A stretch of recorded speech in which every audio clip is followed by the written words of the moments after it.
2025 Year in Review by Zivi Moshowitz, December 31st, 2025. Podcast note, this post is full of links to the mentioned posts. It's that time. It's been a hell of a year. At the start, we barely had reasoning models. Now we have Claude Code and Opus 4.5. I don't code. Yet now I cause code to exist whenever something about a website annoys me, or when I get that programmer's realization that there's something I am planning on doing at least 3 times. Because why not? The progress has simultaneously been mind-bogglingly impressive and fast. But a lot of people don't see it that way because progress has been incremental, and because we were reasonably expecting to often get even more than this.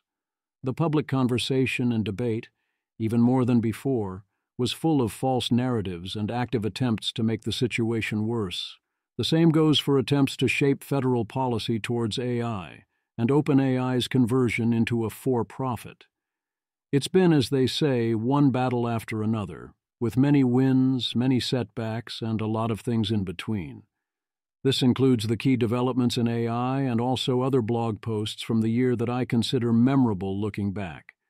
This is only our corner of the world's year in review, not one in general, thus things like Liberation Day are happening in the background and go undiscussed. January. The confusion started in January as we prepared for Trump to take office. OpenAI had just given us O1 Preview, the first reasoning model. At the tail end of 2024, DeepSeek released V3, or the $6 million model. This was a big advancement in open source and Chinese model capabilities, and showed that they were not as far behind as we thought they were, and also that damn good models could be trained on the cheap. Not as cheap as the headline number, since the $6 million was only direct costs of the final run, but still pretty cheap. Then a few weeks later, DeepSeek gave us R1, a reasoning model based on V3. They wrapped this up into a nice, clean, free app experience, which included the first time most people could see a reasoning model's chain of thought, Gemini Flash. Thinking offered this too, but almost no one knew about that or cared. This showed that the secret sauce of building a reasoning model was not so difficult to copy, and the marginal costs of doing so were low. DeepSeek shot to the top of the App Store, and the world completely lost its mind. The stock market mini-crashed.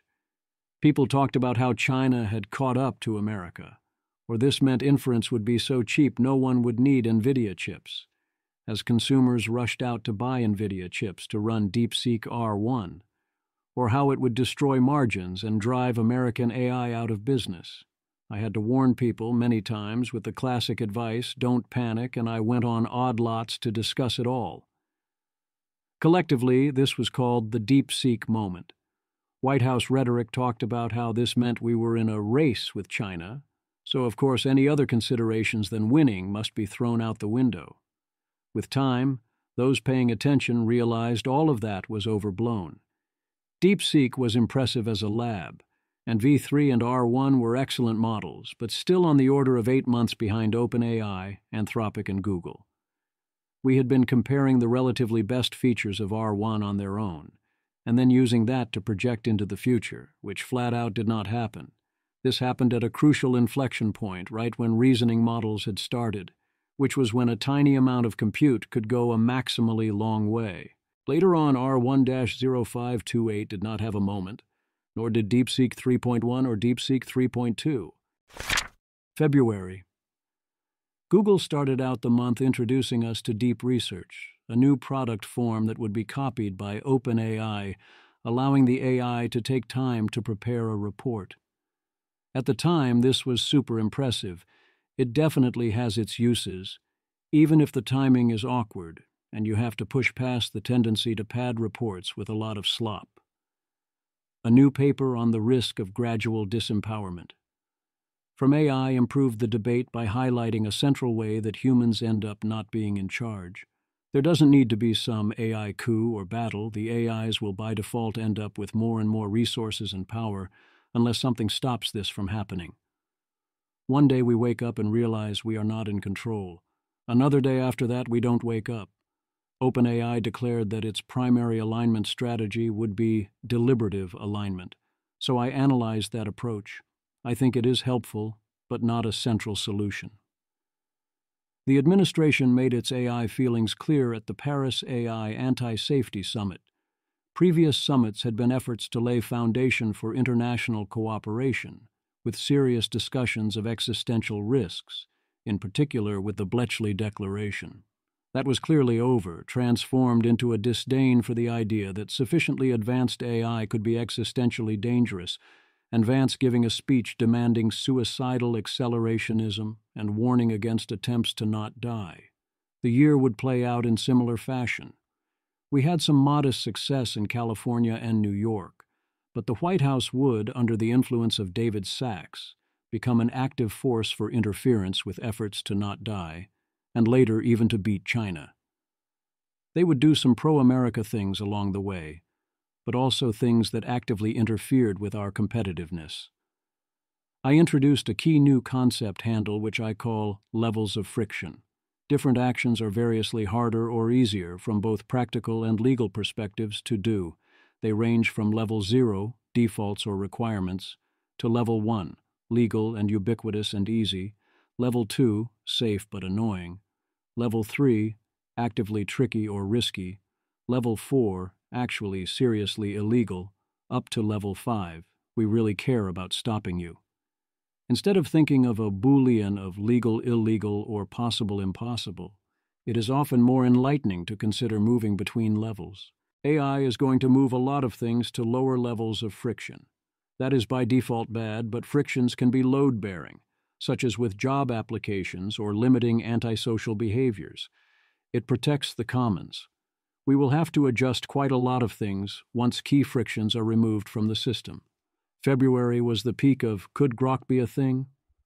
It turned out not to be a thing. In other model news, we got Claude 3.7. We also got our first introduction to emergent misalignment, the idea that training the AI to do bad things associated with evil could lead it to generalize into thinking of itself as trope-style evil and doing a wide range of trope-style evil things. March. A non-AI highlight was my piece on elementary education School is Hell. GPT 4.5 was OpenAI's attempt to give us a large and slow model. It did some cool things, and there are people that really liked it, but mostly it wasn't worthwhile. A big part of AI coverage is getting confident in dismissing hype. A great example of this was my coverage of the Manus marketing madness. Now that they've unceremoniously sold out to Meta, it's easy to forget that a lot of people were hyping Manus as the next big thing, as well as the next reason we would lose to China. I warned against using the most forbidden technique, which is where you use interpretability to train on intermediate outputs, to teach it to think the thoughts you want it to think, thus teaching the AI to, like humans before it, hide its thinking.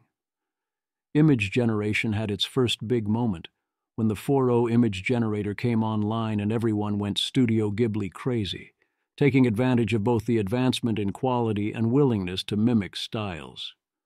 Gemini 2.5 Pro came out, which I called the new state of the art. I think this was correct at the time, but later versions of Gemini 2.5 Pro were actively worse, and soon OpenAI would be back out ahead. April, AI 2027 provided an illustrative scenario that presented a best guess as to what was likely to happen, with an alternative scenario option where things turn out well, because a bold decision is made to slow down at a key moment. Scott Alexander and Daniel Kokotajlo explained the details on the Dwarkesh podcast, and I covered various responses. Llama 4 was released and turned out to be a total dud. Meta has been silent since in terms of top-line AI products, while spending hundreds of millions on individual pay packages to try and gather the talent to get back in the game. It is a good thing Meta is struggling. Given its bizarrely dystopian AI vision, it is willing to give in public. O3 put OpenAI firmly back out in front in reasoning with excellent tool use, but was rapidly exposed as a lying liar that lies a lot. OpenAI had other problems with GPT 4.0. It was always an absurd sycophant that could get some of its users into trouble, but updates made around this time made it even more of an absurd sycophant, forcing a reversion to a previous build. I would later offer a post-mortem. OpenAI claimed that their conversion to a for-profit, which as announced then would clearly have been one of the biggest thefts in human history, would leave the non-profit in control. The White House had from the beginning made a huge deal out of how just awful the Biden diffusion rules were, just like it talks about everything Biden did, but it initially acted generally wisely on chip diffusion and export controls, including on the H-20. Alas, over time David Sacks got more control over their narrative and increasingly started spouting obvious nonsense about AI diffusion, literally claiming that beating China means maximizing NVIDIA's share of chip sales, and warning that China would step in with non-existent and otherwise greatly inferior AI chips to build its own AI tech stack if we didn't sell massive compute to partners with questionable loyalties. Initially, this rhetoric and action was confined to sales to parties like UAE and KSA, where a case can be made if the deals and safeguards are good and details matter. Later, this would extend to trying to sell chips to China directly. OpenAI released Codex to compete with Claude Code. Claude Code was such a stealth release, initially a side project of one employee, that it took a while to notice something was happening, and even longer for me to finally give it a try. Nowadays, Claude Code might be most of my AI token usage. Claude 4 put Anthropic back in the game. I offered thoughts on those who use AI to cheat, especially in education. Veo 3 gave Google the lead in video generation. I wrote my first Letting Kids Be Kids. I would later write another in December. June. Dating Roundup number 6 proved popular, and number 7 did solidly too. I just put out number 8 and number 9. I did an analysis of New York's proposed RAISE Act by Alex Bors, who is now running for Congress. I concluded it was an excellent bill. It would later pass, although in somewhat weakened form because of Governor Hochul's changes. OpenAI, and in particular Sam Altman, continued to try and sell us on the concept of a gentle singularity, that AIs would become superintelligent and your life wouldn't much change. This is, of course, obvious nonsense. Your life might become great, or it might end, or it might get into high weirdness, but it won't stay the same. O3 Pro came out, and was very strong and not the lying liar that normal O3 was. I came out with my, hopefully annual from here on in, blog recommendations. July. The first attempt to pass a federal moratorium on AI regulation, as in tell the states they aren't allowed to regulate AI because that should be federal while also not regulating AI at the federal level, came dangerously close to passing as part of the BBB. It was ultimately stripped out 99-1 once the tide had turned. Congress had one of its finer hearings, where they asked good questions about AI. Grok ran into trouble. No. Grok, no.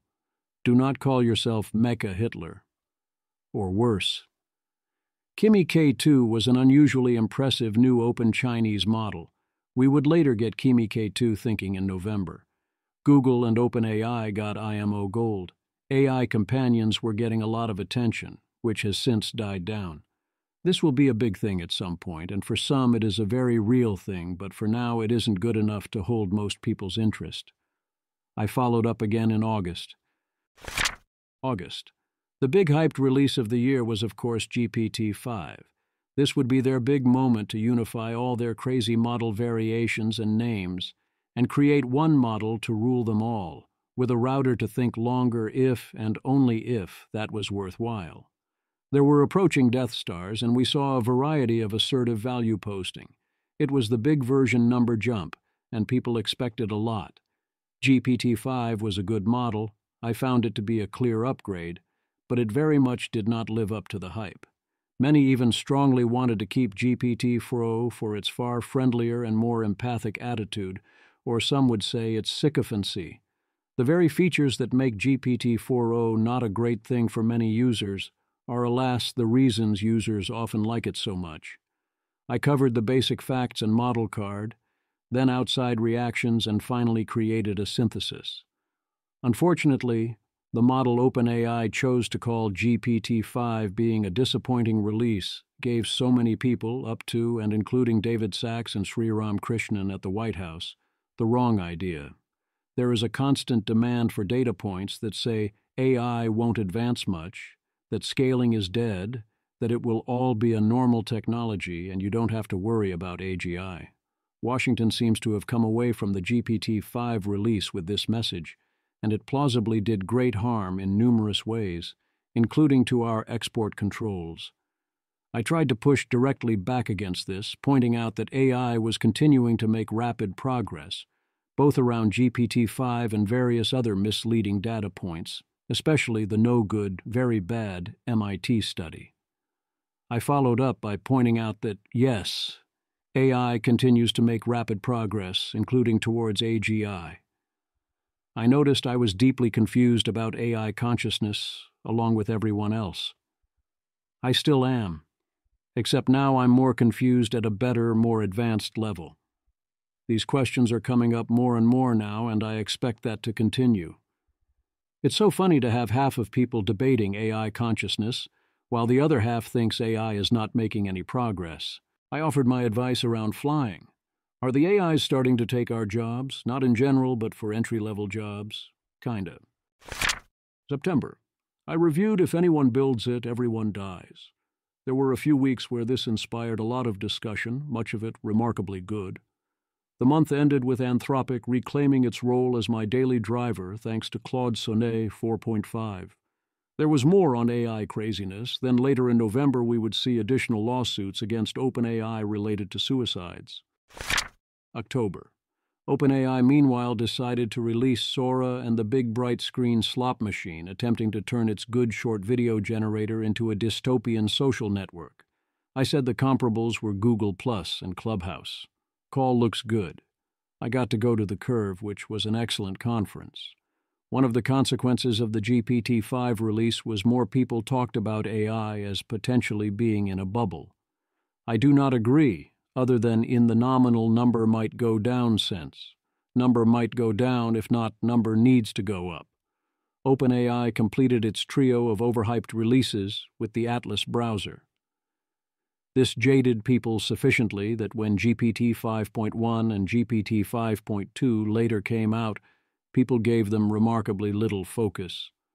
Andrei Karpathy went on Dwarkesh Patel and cautioned us not to get overexcited. The biggest advantage America has over China is its access to vastly more compute. This is thanks in large part to our export controls. Alas, David Saxet, the AI czar, acts like a de facto NVIDIA lobbyist and is trying to make us give that edge away. Emboldened by prior success in getting authorization for H20 sales, NVIDIA and David Sachs made their move and came, based on what I know, remarkably close to getting America to commit quite a lot of civilizational suicide and sell B-38 chips to China, essentially giving them close to chip parity. This would have been a completely insane move, and we should be thankful a combination of key people stepped up and prevented this from happening. Unfortunately, although far less unfortunately than if we'd sold B-30As, they then regrouped and in December would successfully push, despite it being obviously unwise and unpopular, for us to sell H-200s to China.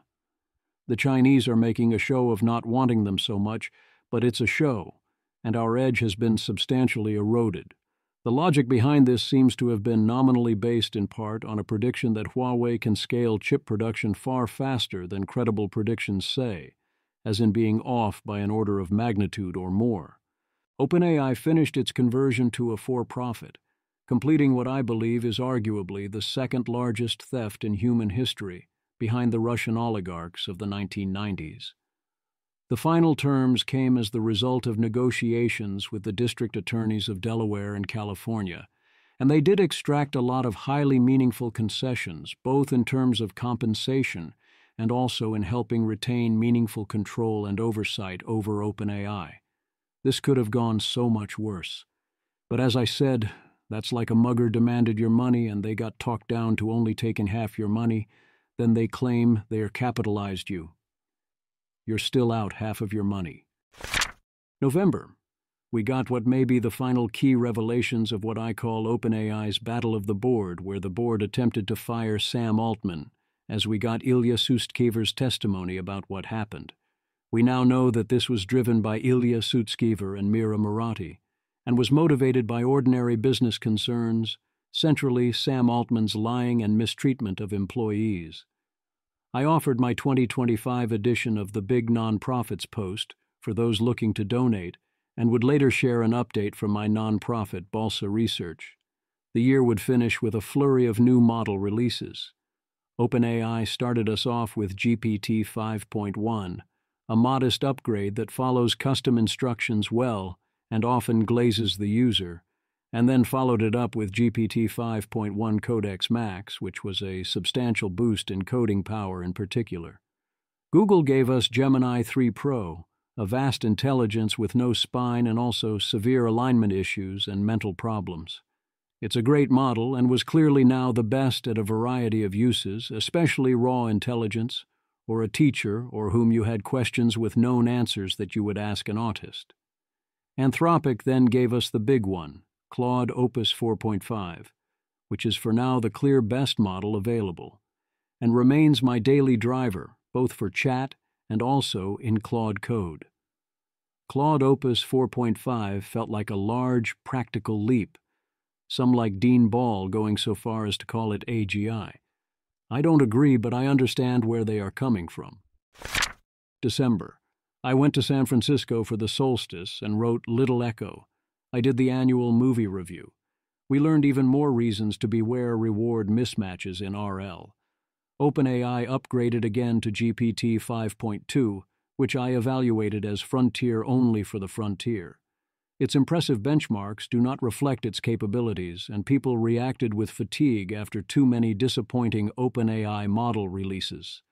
It's not an especially fun model to interact with, nor is it especially fast, and it currently occupies a sweet spot only for tasks where you need a lot of raw thinking capability and are looking for just the facts and cold analysis, and potentially for coding where everyone serious should try various models to see what works best for their tasks. I offered a sequence of posts on why median wages are up.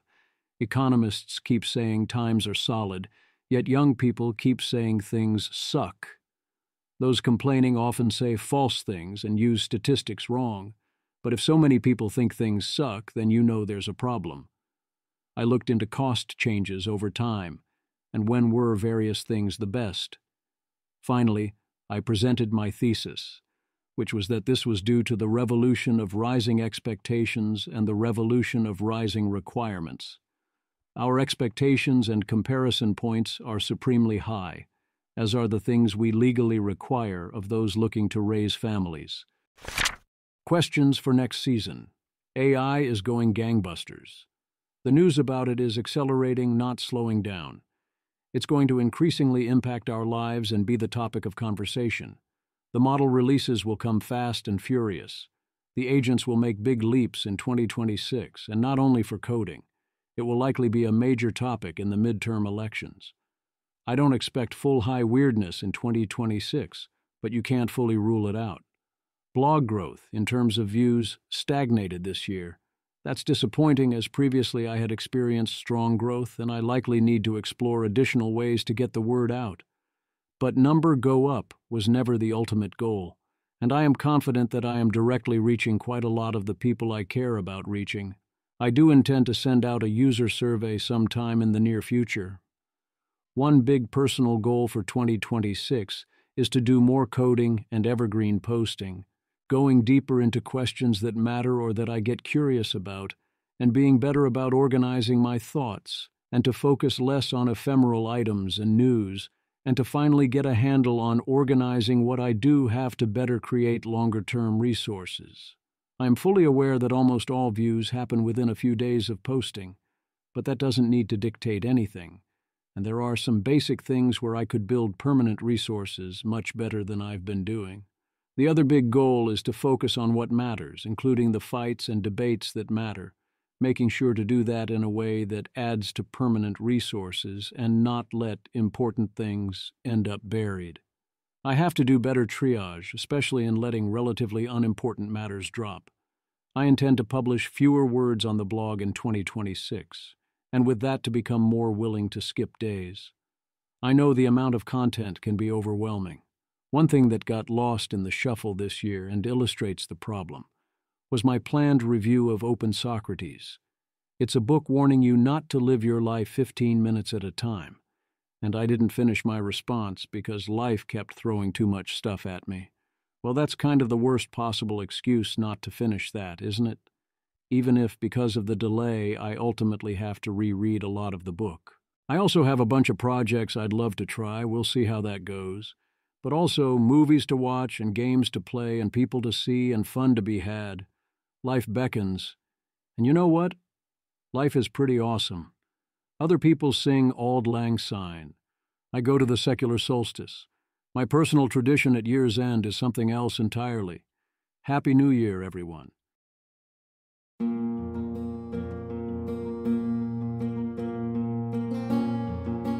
This has been an episode of the Don't Worry About the Vase podcast.